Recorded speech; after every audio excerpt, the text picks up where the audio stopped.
guys! So, pupunta kami mag-beach. Samahan nyo kami for today's video.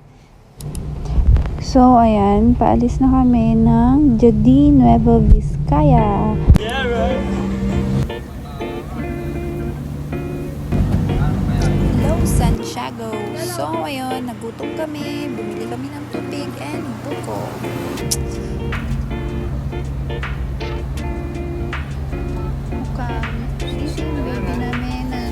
Miss Rachel, gutom na daw. Siyempre, nagutom din kami. Nag-stop kami para magluto. And bumili na rin kami pala ng beer sa 7-Eleven. So, ayun, naghanap kami ng pwedeng kainan na kubo-kubo dito sa daanan. May nahanap naman kami. Siyempre, maganda yung view dito. Tapos namin kumain. Dumiretso na kami agad-agad. So, ayun na nga. Gegara. So, ayun, nakarating na kami dito sa Sanchez Pira. Nagabihan na kami. So, ayan, may tent na kami. Hindi na kami nag-room kasi kompleto naman yung dala namin. So, dyan kayo pinatulog sa function room. Siyempre, bago kami umalis, tinor ko muna ang baby ko dito sa Nenas Beach Resort. Wow! Saan dito yung mga pools. And, ito yung room nila. Dito sana kami. Charot.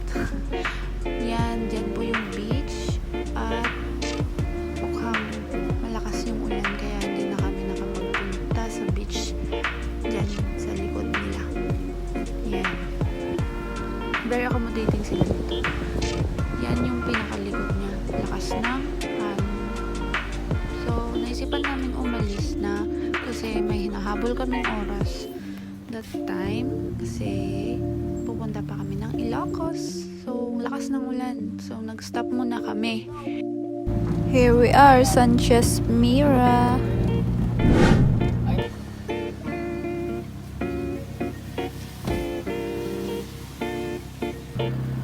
So, ayun, nag-stop muna kami. And, nakita kasi namin tong sobrang gandang view.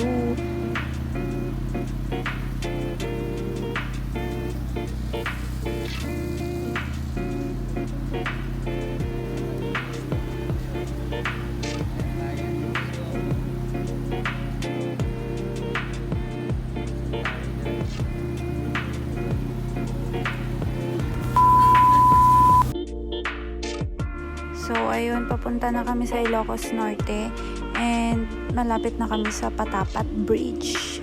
Yes, sir! So, here we are.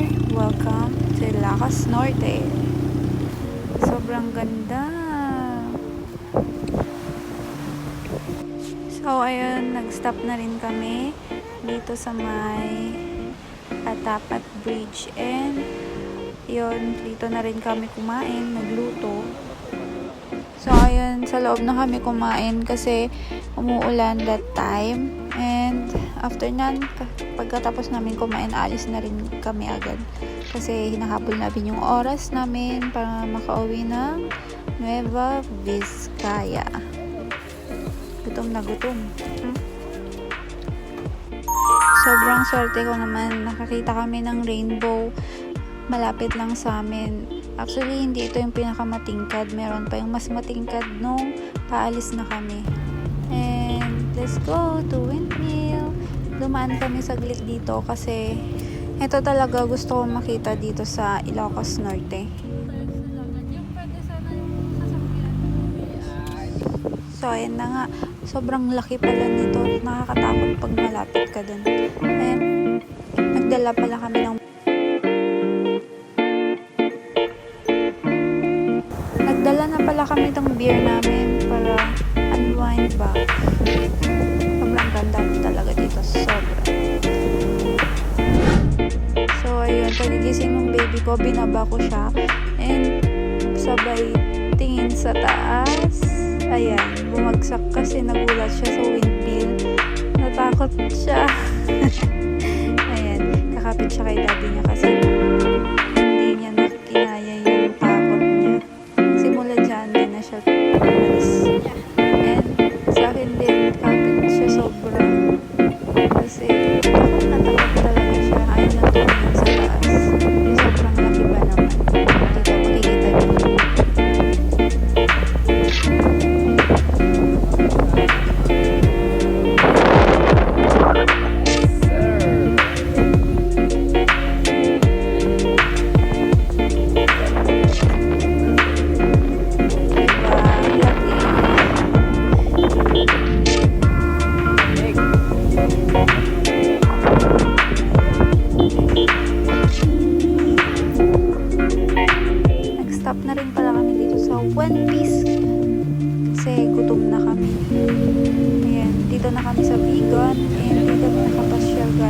kasi nahabol namin yung oras namin na makauwi ng Vizcaya. Ayan. Time check, 3 p.m. and sobrang haggard na kami dito. Pagod na rin kami. Sobra. Ngiti-ngiti lang yan pero sakit na ng puwet. So, dito na kami sa Santa Ilocos Sur and Narvacan,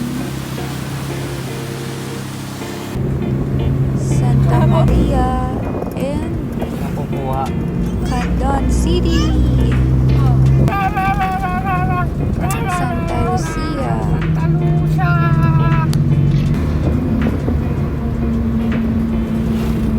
and Santa Cruz, and of course, Ilocos Sur. Palabas na kami ng Ilocos Sur. Ay, dapat nag-stop. Parang ganda ng sunset. Pauwi na kami dyan.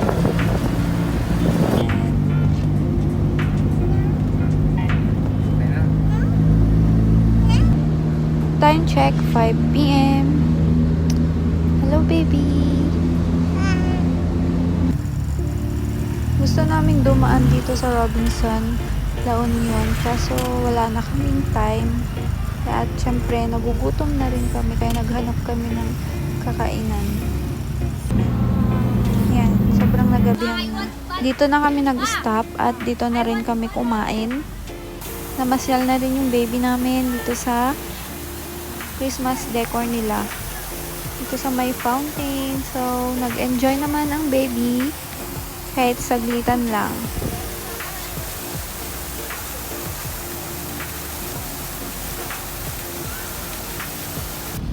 Dito, pauwi na kami.